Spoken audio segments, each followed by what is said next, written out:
মুভির শুরুতে আমাদেরকে আলিফ নামের ছোট একটি ছেলেকে দেখানো হয়। ইবলিশের দূত আসওয়ালা জিন আলিফকে বশ করেছিল। ছেলেটির বাবা ওস্তাদ কুদরত শক্তিশালী শয়তান জিন আসওয়ালার কবল থেকে ছেলেকে বাঁচানোর জন্য সর্বোচ্চ চেষ্টা করে যাচ্ছিল। কিন্তু শয়তান আসওয়ালা কুদরতকে বলে, যতদিন কুদরত এই পৃথিবীতে বেঁচে আছে ততদিনই সে তার পিছনে লেগে থাকবে। এরপর কুদরতের ঠিক চোখের সামনেই আসওয়ালা জিনটি তার ছেলেকে মেরে ফেলে। কুদরতকে আলিফের হত্যার আসামি হিসেবে পুলিশ জেলে পাঠায়।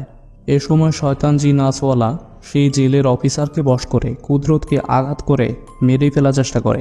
কিন্তু আল্লাহর রহমত যার সাথে থাকে তাকে কখনো কেউ সহজে মেরে ফেলতে পারে না, যার ফলে কুদরতের পড়ে থাকা বডিতে পুনরায় প্রাণ ফিরে আসে।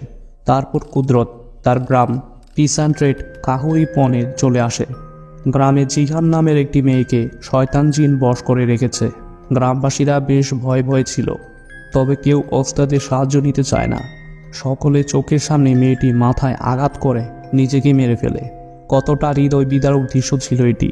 ওস্তাদ কুদরত গ্রামের পাঠশালায় তার বন্ধু জাফরকে দেখতে পায়। তাদের ওস্তাদ কায়রা চিমের অসুস্থ হওয়ার পর থেকে জাফর এখন এক্সোরসিজম পারফর্ম করছে।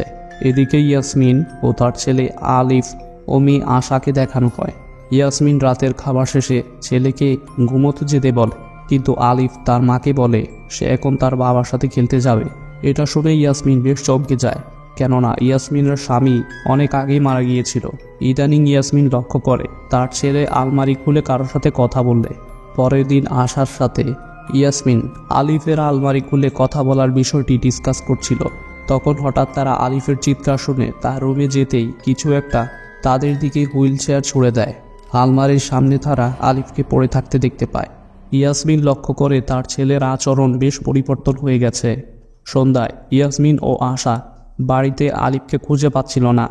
অবশেষে ইয়াসমিন আলিফকে স্টোর রুমের আলমারির ভেতরে বসে থাকতে দেখতে পায়। এ সময় আলিফ তার মাকে বলে, বাবা বলেছিল সে পুনরায় হাঁটতে পারবে। ইয়াসমিন আলিফকে বোঝানোর চেষ্টা করে যে তার বাবা মরে গেছে। তবে আলিফ ইয়াসমিনের কণ্ঠনালীতে প্লাস্টিকের টুল ঢুকিয়ে তাকে মেরে ফেলার চেষ্টা করে।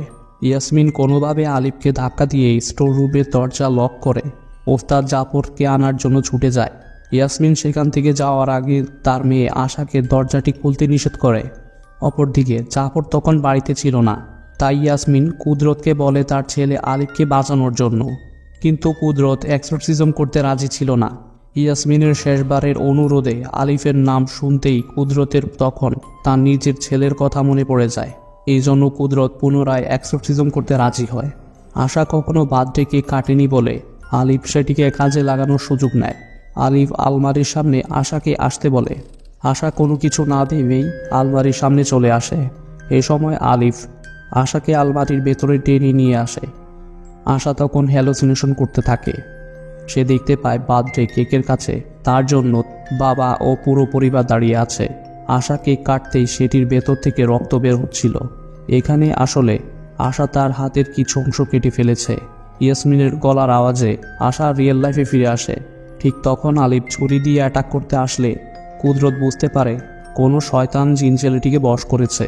কুদরত আল্লাহর নাম নিয়ে শয়তানটাকে আলিফের বডি ছেড়ে যেতে বললে আলিফ আল্লাহর প্রতি তার বিশ্বাসকে নিয়ে ঠাট্টা করে। অবশেষে আলিফের মুখে কালো রক্ত বেরিয়ে আসে। অন্যদিকে জাফর তার লোকজনদের নিয়ে আলিফের বাড়ির দিকে যাচ্ছিল। এই সময় কুদরত জাফরকে জানায় আলিফকে বশ করা জিনটি আসলে আসওয়ালা ছিল। সে আলিফের এক্সোরসিজম করতে চায়, কিন্তু জাফর কুদরতকে কোনো সুযোগ না দিয়েই আলিফের এক্সোরসিজম নিজেই করতে চলে যায়।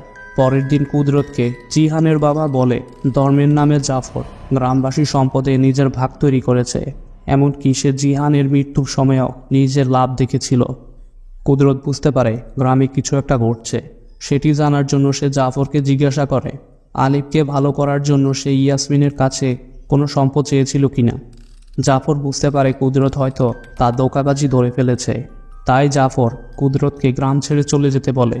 বাড়ি ফিরে ইয়াসমিন অন্ধকারে হারিকেন জ্বালানোর সময় শয়তান জিন আসওয়ালা তাকে বশ করে। ইয়াসমিন তার মেয়েকে ওস্তাদ জাফরের কাছে পাঠায়। এদিকে জাফরের লোকজনকে পিটিয়ে কুদরত জাফরের রুমের আলমারির ভিতরে অনেক বড় টানেল খুঁজে পায়। সেই টানেলের বরাবর কুদরত একটি গোপন রুমে জাফরকে কালো জাদু রিচুয়াল করতে দেখতে পায়। তখন জাফর ও কুদরতের মধ্যে লড়াইয়ে জাফর কুদরতকে মাটিতে ফেলে দেয়। এ সময় আমরা জানতে পারি ওস্তাদ কায়রা চিমের অসুস্থতার সুযোগ নিয়ে জাফর ইবলিশের উপাসনা করে যাচ্ছিল। এরপর জাফর রক্ত থাকা একটি পাত্র কুদরতকে দিয়ে পান করে আসওয়ালার সাথে শিরক করতে বলে। বিশেষ করে আসওয়ালা জিন গোটা গ্রামবাসীকে বশ করে এবং জাফর সেই নিরীহ মানুষদের সুস্থ করার নামে সম্পদের পাহাড় গড়ে তুলেছে। কুদরত জাফরের কথা মতো রক্ত পান না করায় জাফর ছুরি দিয়ে তাকে মেরে ফেলতে চায়। তবে কুদরত এত সহজে হার মানার মানুষ ছিল না। কুদরত তখন জাফরের কোমর ভেঙে দিয়ে তাকে অজ্ঞান করে দেয়। এই সময় আশা ওস্তাদ কুদরতকে নিয়ে তাদের বাড়িতে আসে। ইয়াসমিন আলমারিতে আগুন লাগিয়ে নিজের ছেলেকে জীবিত কবর দিয়ে দেয়। কুদরত ইয়াসমিনকে আলিফের ব্যাপারে জিজ্ঞাসা করলে সে কুদরতের উপরে অ্যাটাক করে। আশা মাটি খোঁড়াখুড়ি করে আলিফকে বাঁচানোর চেষ্টা করলে আসওয়ালা শয়তানটা ইয়াসমিনের রূপে আশাকে দেয়ালের দিকে ছুঁড়ে মারে। অবশেষে কুদরত আল্লাহর নাম নিয়ে দোয়া করে ইয়াসমিনকে আসওয়ালা শয়তানের হাত থেকে বাঁচাতে সফল হয়। কুদরত তখন আলিফকে রক্ষা করার জন্য মাটি খোঁড়াখুড়ি করতে থাকে, কিন্তু কুদরত মাটি খুঁড়ে নিজের ছেলেকে দেখতে পায়। এর মানে শয়তান জিন আসওয়ালা কুদরতের সাথে শেষ খেলা খেলছিল। কুদরত তখন বিলিভ করে আল্লাহ যাকে তার কাছে নিয়ে গেছে সে কখনোই ফিরে আসতে পারে না। ঠিক তখন ইয়াসমিন ও তার মেয়ে আল্লাহর নাম নিতেই শয়তানটার খেলা চিরতরে নষ্ট হয়ে যায়। এভাবে শয়তান জিন আসওয়ালা ধ্বংস হয়ে যায়। আলিফ সুস্থ হয়ে ওঠে। তখন কুদরত তার ওস্তাদের বাইক নিয়ে পরবর্তী লক্ষ্যের দিকে ছুটে যায়। কেননা কুদরতের ওয়াইফ আজিজার মৃত্যুর বিষয়টি আজও রহস্য হয়ে আছে। কুদরত গ্রাম থেকে চলে যাওয়ার সময় আলিফ তাকে বলে আমাদের ওস্তাদ কুদরত আবার ফিরে আসবে। এভাবেই মুভিটি শেষ হয়ে যায়। বন্ধুরা, আমাদের আজকের মুভি এক্সপ্লেনটি আপনাদের কেমন লেগেছে তা আমাদের কমেন্ট করে জানাতে পারেন। তোমরা যদি আমাদের চ্যানেলে নতুন হয়ে থাকো তবে অবশ্যই চ্যানেলটি ভিজিট করবে এবং চ্যানেলে থাকা অন্যান্য ভিডিওগুলো দেখবে। ভিডিওটি পছন্দ হলে অবশ্যই একটি লাইক এবং শেয়ার করবে। পরবর্তী ভিডিও দেখার আমন্ত্রণ জানিয়ে আজ বিদায় নিচ্ছি। Good bye.